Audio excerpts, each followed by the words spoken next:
વંદે માતરમ વિદ્યાર્થી મિત્રો, Oxford school of સાયન્સની અંદર આપનું હાર્દિક સ્વાગત છે। હવે ગયા લેક્ચરની અંદર સ્વાધ્યાય 4.3 એની અંદર આપણે 7 દાખલા જોયા હતા। હવે 8મો દાખલો છે, થોડોક મોટો દાખલો છે, રકમ લખતો નથી એટલે બુક તમારી સાથે રાખજો। જે ટેક્સ્ટ બુક છે એ તમારી સાથે હોવી જોઈએ 8મા દાખલાની અંદર। હવે 8મા દાખલાની અંદર છે કે યુએસ અને કેનેડા જેવા દેશોમાં તાપમાન ફેરનહીટમાં મુકાય છે, ભારત જેવા દેશમાં તાપમાન સેલ્સિયસમાં મુકાય। જો કે ભારતની અંદર પણ હવે આપણે જ્યારે આ કોરોના છે ત્યારે આપણે જે ગન આવે થર્મલ ગન એનાથી આપણે જે ટેમ્પરેચર માપીએ એ પણ હવે ફેરનહીટમાં જ આવી ગયું, સેલ્સિયસમાં પણ થાય પણ હવે ફેરનહીટ કે આપણું તાપમાન 97 થી 98 સુધી હોઈ શકે। એટલે હવે આપણે પણ ભારતની અંદર પણ તાપમાન જે છે એ આપણે ફેરનહીટમાં માપીએ છીએ, નહીં તો યુએસમાં ને એમાં તો વર્ષોથી ફેરનહીટમાં જ મપાતું, આપણે સેલ્સિયસમાં। ધારો કે આપણું તાપમાન નોર્મલ ટેમ્પરેચર જે છે એ 37 સેલ્સિયસ હોવું જોઈએ, જો સેલ્સિયસમાં માપો તો 37 થાય, ફેરનહીટમાં માપો તો 57 સેલ્સિયસ થાય। તો હવે આની અંદર કે અહીં ફેરનહીટનું સેલ્સિયસમાં રૂપાંતર કરતું સુરેખ સમીકરણ આપેલું છે। સુરેખ સમીકરણ તમને આપેલું છે F બરાબર 9/5 C પ્લસ 32। એટલે કોઈ પણ તાપમાન આપેલું હોય ફેરનહીટ અથવા તો સેલ્સિયસ, તો ફેરનહીટનું સેલ્સિયસમાં પણ રૂપાંતર થઈ જાય અને સેલ્સિયસનું ફેરનહીટમાં, ફેરનહીટનું સેલ્સિયસમાં રૂપાંતર થઈ શકે આ સૂત્રની મદદથી। તો હવે આની ઉપર 5 ક્વેશ્ચન આપેલા છે તમને કે ઉપર દર્શાવેલ સુરેખ સમીકરણમાં x અક્ષ પર સેલ્સિયસ લેવાનું છે અને y અક્ષ ઉપર ફેરનહીટ લેવાનું છે, લઈને આલેખ દોરવાનો છે। જો પહેલો પ્રશ્ન છે કે x અક્ષ પર સેલ્સિયસ લેવાનું છે અને y અક્ષ ઉપર ફેરનહીટ લઈને એનો ગ્રાફ દોરવાનો છે। તો આ ગ્રાફ પોથીની અંદર જ તમારે દોરવાનો છે ગ્રાફ। તો x અક્ષ ઉપર સેલ્સિયસ લઈએ અને આપણે y અક્ષ ઉપર ફેરનહીટ લઈએ તો સૌથી પહેલા આપણે આલેખ દોરવા માટે કોઈ પણ બે બિંદુની જરૂર પડે। ધારો કે આપણે સેલ્સિયસ x અક્ષ ઉપર લેવો છે, પહેલો પ્રશ્ન છે ગ્રાફ દોરવાનો છે, આલેખ દોરો। હવે આલેખ દોરવાનો છે એની અંદર x અક્ષ ઉપર તમારે સેલ્સિયસ લેવાનું એટલે c લેવાનું છે અને y અક્ષ પર સેલ્સિયસ એટલે c અને y અક્ષ પર ફેરનહીટ એટલે F। આ લઈને તમારે ગ્રાફ દોરવાનો છે આમ। તો ગ્રાફ દોરવા માટે ઓછામાં ઓછા 2 થી 3 બિંદુની જરૂર પડે। તો આપણે પહેલા લઈ લઈએ, ધારો કે c બરાબર 0 લઈ લઈએ, આની અંદર કિંમત મૂકવાની છે, તમારે સુરેખ સમીકરણ આપેલું છે તો c બરાબર 0 લ્યો તો શું આવશે F બરાબર આ 0 મૂકો 9/5 0 પ્લસ 32 એટલે 0 સાથે કોઈ પણનો ગુણાકાર કરો જવાબ 0 જ આવે। તો ત્યારે આપણને F કેટલું મળશે 32।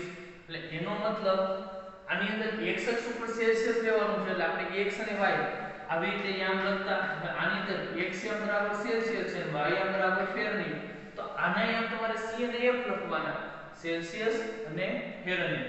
એટલે સેલ્સિયસ હંમેશા પહેલા લખવાનું, ફેરનહીટ હંમેશા પછી, કેમ કે x અક્ષ ઉપર આપણે સેલ્સિયસ લેવાનું છે। તો હવે આની અંદર તો પહેલું બિંદુ કયું મળશે આપણને તો કે x અક્ષ ઉપર આપણે 0 લીધું એટલે સેલ્સિયસ, ત્યારે ફેરનહીટ કેટલું મળ્યું તો કે 32, આ એક બિંદુ મળી ગયું। હવે એવી રીતે બીજું બિંદુ મેળવો, બીજું બિંદુ મેળવીએ ધારો કે c બરાબર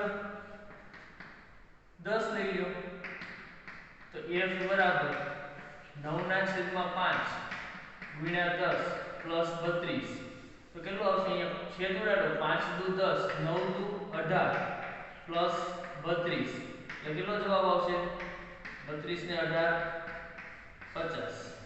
એટલે એક બિંદુ મળ્યું, આ બીજું બિંદુ, એટલે જ્યારે c બરાબર આપણે 10 લીધું હતું ત્યારે ફેરનહીટ કેટલું મળ્યું આપણને 50।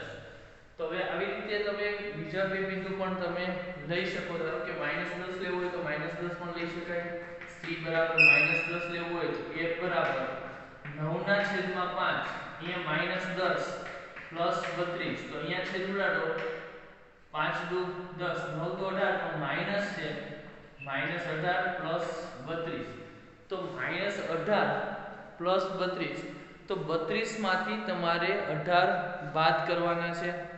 32 માંથી 18 બાદ કરો એટલે કેટલા આવશે? તો કે 14,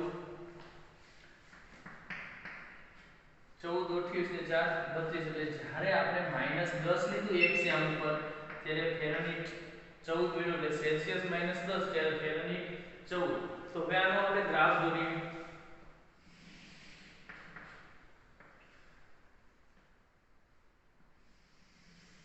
હવે ગ્રાફ દોરીએ તો અહીંયા બધા પોઈન્ટમાં વધારે છે, એટલે અહીંયા 10 20 30 40 50 એવી રીતે આ બાજુ -10 -20 -30 -40 -50. આ ગ્રાફ પથીમાં તમારે દોરવાનું છે 10 20 30 40 50 60 70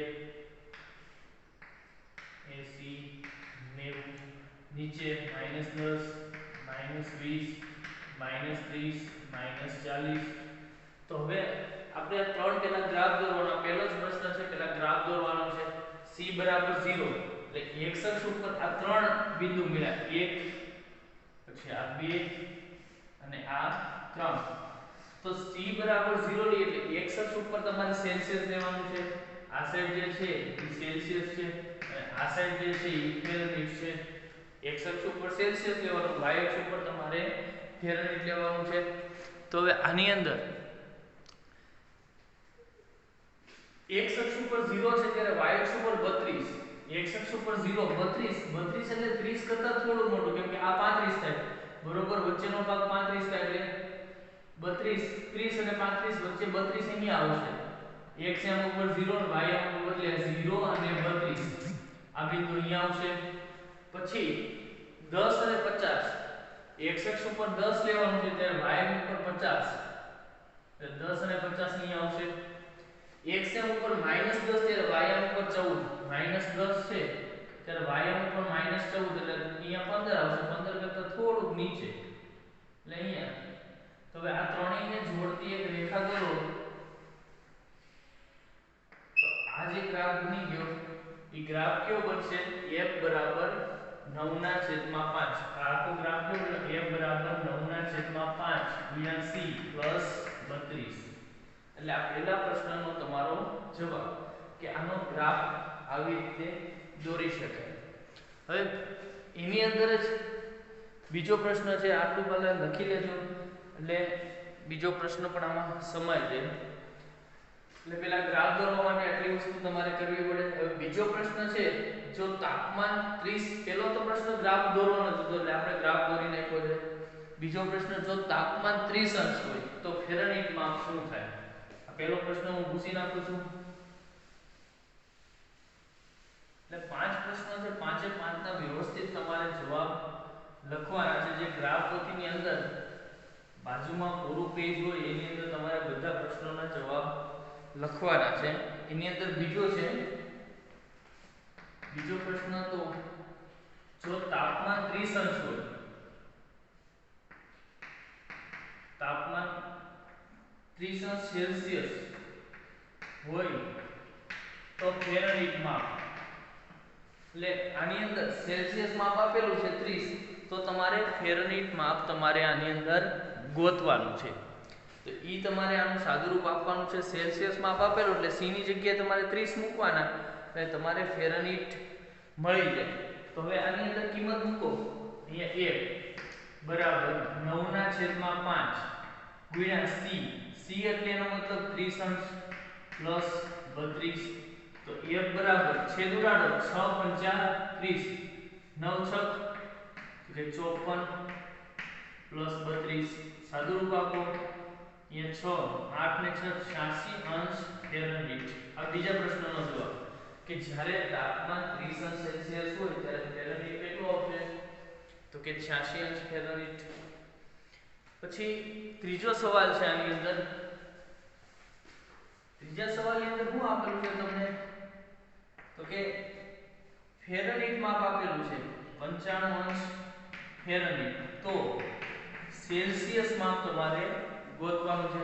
એટલે 95 અંશ ફેરનહીટ તમને સેલ્સિયસ માપ ફેરનહીટમાં માપ આપેલું છે, તમારે ગોતવાનું છે શેમાં? તો કે સેલ્સિયસ માપમાં. તો કે હવે તમારે આની અંદર f ની જગ્યાએ કિંમત મૂકવાની. શેની જગ્યાએ મૂકવાની? f ની જગ્યાએ. તો આપણે આ સૂત્ર હતું f બરાબર 9/5 ગુણ્યા c પ્લસ 32. તો f ની જગ્યાએ 95 મૂકો. 9/5 ગુણ્યા c પ્લસ 32. તો 32 પ્લસ છે તો 32 ને પેલા આ સાઈડ લાવો. તો 95 માઈનસ 32 બરાબર 9/5 ગુણ્યા c. તો આનું સાદું રૂપ આપો એટલે 9 માંથી 3 જાય તો 6 63. આ 5 છેદમાં છે, આ સાઈડ જાય તો અંશમાં, અને 9 અંશમાં છે, આ સાઈડ જાય તો છેદમાં, બરાબર c. તો 9 સત્તા 63 7 પંચા 35 બરાબર c. એટલે એનો મતલબ જ્યારે 95 અંશ ફેરનહીટ હોય ત્યારે સેલ્સિયસ માપ કેટલું થાય? 35 અંશ. એટલે સેલ્સિયસ માપ ક્યારે થાય? કેટલું થાય? 35 અંશ. એટલે જો તમને f અને c બેમાંથી કોઈ પણ એકની કિંમત આપેલી હોય તો બીજાની કિંમત તમને સરળતાથી મળી જાય. અહીંયા ફેરનહીટ આપેલું તો આપણે f ની જગ્યાએ કિંમત મૂકી. આ પ્લસ 32 છે, આ સાઈડ જાય તો માઈનસ 32. આ બેની બાદબાકી કરો એટલે 63 આવે. પછી આ 5 છેદમાં છે, આ સાઈડ અંશમાં જાય. 9 અંશમાં છે, આ સાઈડ છેદમાં જાય, બરાબર c. 9 સત્તા 63 છેદ ઉડાડો 7 પંચા 35. એટલે આવી રીતે આનો જવાબ તમારે લખવાનો છે. એટલે આ ત્રીજા પ્રશ્નનો જવાબ હતો. હવે આપણે ચોથો પ્રશ્ન જોઈએ. એટલે આ બે પ્રશ્ન પણ લખી લેજો. હવે ચોથો પ્રશ્ન છે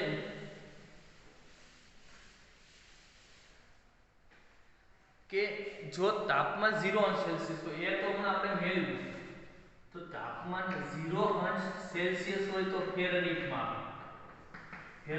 ગોતવાનું છે. તો c ની જગ્યાએ 0 મૂકો. f બરાબર 9/5 c ની જગ્યાએ 0 પ્લસ 32.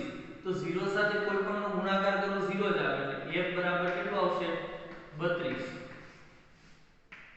જો તાપમાન 0 અંશ સેલ્સિયસ હોય તો ફેરનહીટ માપ કેટલું આવશે? 32 આવશે.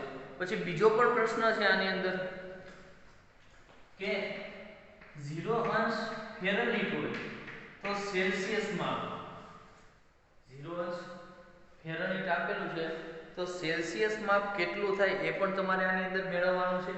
તો કે હવે આમાં f ની અંદર 0 મૂકો. f બરાબર 9/5 ગુણ્યા c પ્લસ 32.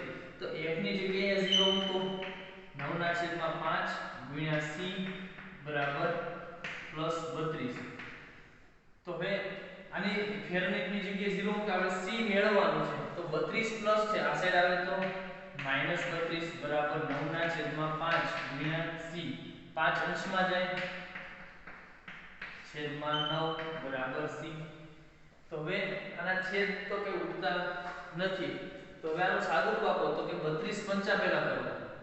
32 ગુણ્યા 5 5 દુ 10 5 તેરી 15 ને 1 16 160. એટલે માઈનસ 160 છેદમાં 9. તો હવે તમારે આનો ભાગાકાર કરવાનો છે. માઈનસ 160 છેદમાં 9. તેનો સિમ્પલ ભાગાકાર કરી નાખો. 160 ભાગ્યા 9 તો 9 એકુ 9. 16 માંથી તમે 9 કાઢો. 16 માંથી 9 જાય તો કેટલા વધશે? તો કે 7 0 9 સત્તા 63. અહીંયા પણ 7 0.9 સત્તા 63. એટલે c બરાબર 17.7 સેલ્સિયસ. એટલે આ તમારો ચોથા પ્રશ્નનો જવાબ છે. એની અંદર બે પ્રશ્ન છે. જ્યારે 0 અંશ સેલ્સિયસ હોય ત્યારે ફેરનહીટ તાપમાન 32 થાય, અને જ્યારે 0 અંશ ફેરનહીટ હોય ત્યારે સેલ્સિયસ તાપમાન તમારું 17.7 અથવા તો સમથિંગ પોઈન્ટમાં કરો. અહીંયા 63 આવે, પાછું શેષ 7 વધે તો એ 77 એટલે 17.8 પણ આને લખી શકો એપ્રોક્સિમેટલી. કેમ કે પોઈન્ટ પછી 50 કરતા વધારે હોય તો એક આંકડો તમારે વધારી દેવો પડે. 0.77 છે એટલે 17.8 પણ તમે લખી શકો. આ બંનેની વેલ્યુ કેવી થાય? સમાન જ થાય. આ એપ્રોક્સિમેટલી આપણે લખેલું છે. એટલે બેમાંથી તમે કોઈ પણ જવાબ લખો, બંને જવાબ તમારા સાચા જ છે. હવે એક છેલ્લો પ્રશ્ન છે પાંચમો પ્રશ્ન. હવે પાંચમો પ્રશ્ન છે એની અંદર કે ફેરનહીટ અને સેલ્સિયસમાં સંખ્યાત્મક રીતે સમાન હોય એવું તાપમાન હોય, જો હા તો તે મેળવો. તો આની અંદર આ સૂત્રની અંદર કે એવી કઈ કિંમત મૂકો કે જેથી સેલ્સિયસ તાપમાન પણ સરખું થાય અને ફેરનહીટ તાપમાન પણ સરખું થાય, એવી એક જ વેલ્યુ મળે. જો કે આ મળે એટલે પ્રશ્નનો જવાબ તમારો શું આવશે? તો કે આ કે જેમાં સેલ્સિયસ અને ફેરનહીટ બંને સમાન હોય એવી એક સંખ્યા તમને મળે. એ કઈ સંખ્યા છે? તો કે -40. પ્લસમાં તો કોઈ મળશે નહીં કે જ્યારે -40 અંશ સેલ્સિયસ હોય ત્યારે ફેરનહીટ પણ -40 થાય, કેમ કે અહીંયા મૂકો તમે 1 બરાબર 9/5 અહીં -40 મૂકો અને +32 તો અહીં 8 પંચા 40, 8 નવા તો કે -72 +32 તો f બરાબર પણ કેટલું આવશે? -40. એટલે સેલ્સિયસ -40 મૂકો તો ફેરનહીટ -40 જ મળે, અથવા તો ફેરનહીટ -40 મૂકો તો સેલ્સિયસ -40 મળે. એટલે આવું એક જ તાપમાન જે છે કે જે સેલ્સિયસ અને ફેરનહીટ બંનેમાં કેવું હોય? સમાન હોય. એટલે -40 ડિગ્રી તાપમાન હોય ત્યારે સેલ્સિયસ અને ફેરનહીટ બંને કેવું કહેવાય? એક સમાન જ કહેવાય. આપણે -40 તો આપણે તો અહીંયા સિયાચીન જે બોર્ડર છે એની ઉપર જ્યારે શિયાળો હોય ત્યારે -40 તાપમાન જાય છે ત્યારે બંને કેવું કહેવાય? સમાન. -40 સેલ્સિયસે ફેરનહીટ અને સેલ્સિયસ બંને માપ કેવા આવે? સમાન જ આવે. ચલો હવે આપણે સ્વાધ્યાય 4.4 આ એક છેલ્લો દાખલો બાકી હતો 4.3 નો. હવે સ્વાધ્યાય 4.4 બહુ સહેલું છે. 4.4 હવે સ્વાધ્યાય 4.4 ની અંદર કરવાનું છે શું? તો કે એક ચલ અને દ્વિચલ બંનેમાં તમારે ઉકેલ મેળવવાના છે. તો કે એની અંદર પહેલો દાખલો છે કે સ્વાધ્યાય 4.4 એની અંદર પહેલો છે y બરાબર 3 સમીકરણનું એક ચલમાં. પહેલો પ્રશ્ન છે એક ચલમાં અને બીજો પ્રશ્ન છે તો કે દ્વિચલમાં. ભૌમિતિક નિરૂપણ કરો. એટલે ભૌમિતિક નિરૂપણ એટલે એનો આલેખ કરવાનો છે એક ચલમાં અને દ્વિચલમાં. તો એક ચલની અંદર તમારે ફક્ત આ જ કરવાનું છે y બરાબર 3 તો આપણે y અક્ષ દોરો. એક જ ચલ છે એટલે એક જ અક્ષ છે, કાં તો x લેવાની અથવા તો y. હવે એમાં તમે આડી પણ લખી શકો. એટલે અહીંયા 0 1 2 3 4 આ બાજુ -1 -2 -3 -4 એક જ ચલ છે એને તમે y અક્ષ પણ આપી શકો. એક જ ચલમાં હોય એટલે y અક્ષને તમે આડી પણ દોરી શકો. એવું જરૂરી નથી ઊભી જ y અક્ષ ઊભી જ હોય, પણ એક ચલમાં y અક્ષ કેવી રીતે દોરી શકાય? એક જ ચલ છે કેમ કે આની અંદર x આપેલું નથી. એક જ ચલમાં એટલે y અક્ષને તમે આડું પણ દોરી શકો. એટલે અથવા તો આવી રીતે પણ તમે દોરી શકો.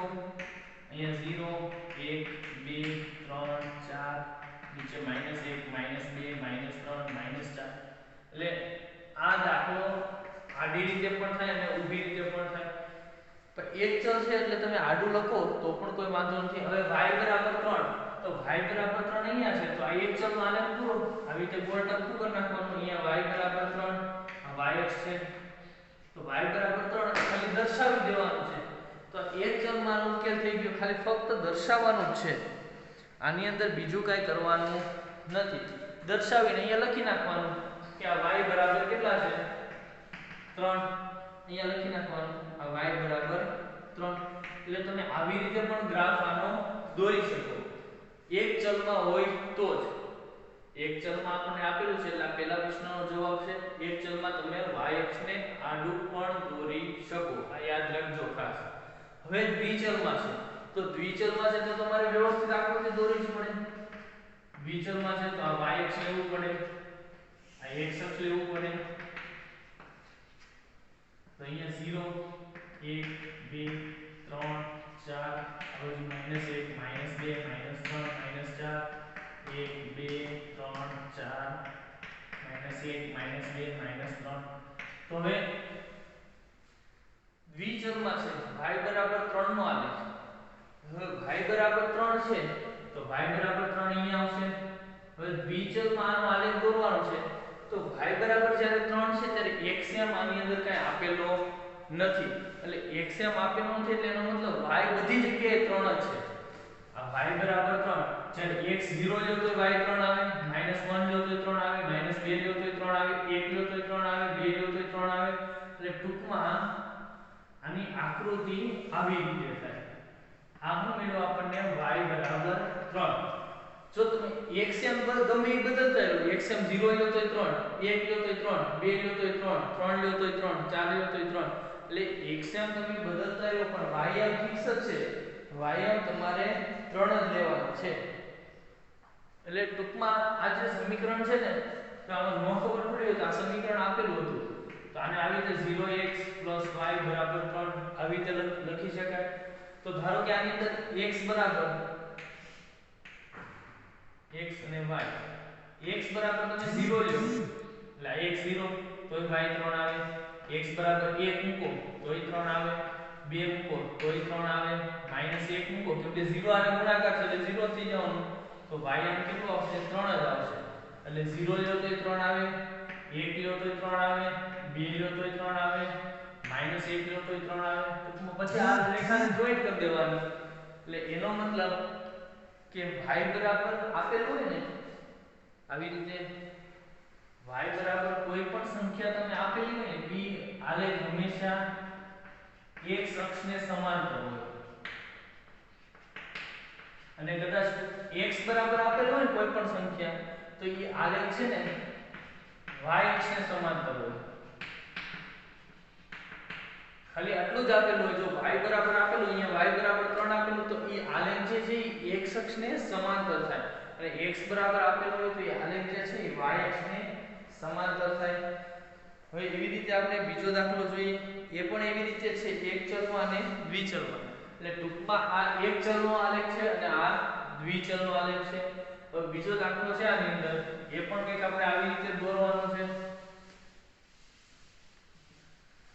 એટલે આની અંદર બહુ સહેલા દાખલા છે. બે જ દાખલા આપેલા છે એક ચલ અને દ્વિચલના. હવે બીજો દાખલો જે છે કે સમીકરણ 2x 9 બરાબર 0. આનું એક ચલમાં અને દ્વિચલમાં તમારે ભૌમિતિક નિરૂપણ એટલે આલેખ તમારે દોરવાનો છે. તો આપણે સૌથી પહેલા એક ચલમાં લઈ લઈએ. તો એક ચલમાં લેવું હોય તો પહેલા આનું સાદુરૂપ આપવું પડે. +9 છે ઓલી સાઈડ જાય તો -9 બે છેદમાં જાય એટલે x બરાબર -9 ના છેદમાં 2.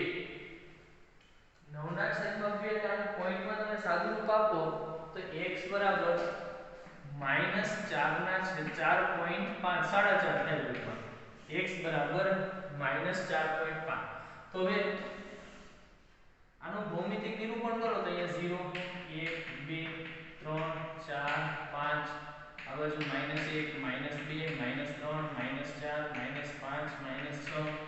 તો -4.5 ક્યાં આવશે તો કે -4 અને -5 ની વચ્ચે આવશે. તો આ જે બિંદુ થયું x બરાબર -4.5 અને આ જે અક્ષ દોર્યો એ x અક્ષ. x અક્ષ ઉપર તમારે -4.5 ક્યાં છે એ ખાલી બતાવવાના છે. આ તો તમે પહેલા ચેપ્ટરમાં શીખી ગયા છો, ત્રીજા ચેપ્ટરમાં, ચોથા ચેપ્ટરમાં ઘણી બધી જગ્યાએ આવી ગયું છે -4.5 -4 અને -5 ની વચ્ચે આવે એટલે એ બતાવી દેવાનું છે. એક ચલનો એટલે ખાલી બતાવવાનું છે. તમારા ગ્રાફ પછીની અંદર આવી એક લીટી જ આપેલી હશે અથવા તો આટલી જગ્યા જ આપેલી હશે. એમાં તમારે બતાવવાનું કે x -4.5 અહીંયા છે. બસ પૂરું થઈ ગયું. આને એક ચલની અંદર આટલું જ કરવાનું હોય. દ્વિચલ હોય હવે દ્વિચલમાં કીધું હોય તો તમારે x અક્ષ અને y અક્ષ બંને દોરવી પડે. આ x અક્ષ કેમ કે દ્વિચલ છે એટલે x અને y એની અંદર બે ચલ આવેલા હોય. તો આની અંદર આનો આલેખ દોરો તો કે અહીંયા 0 1 2 3 4 ઉપર 1 2 3 4 -1 -2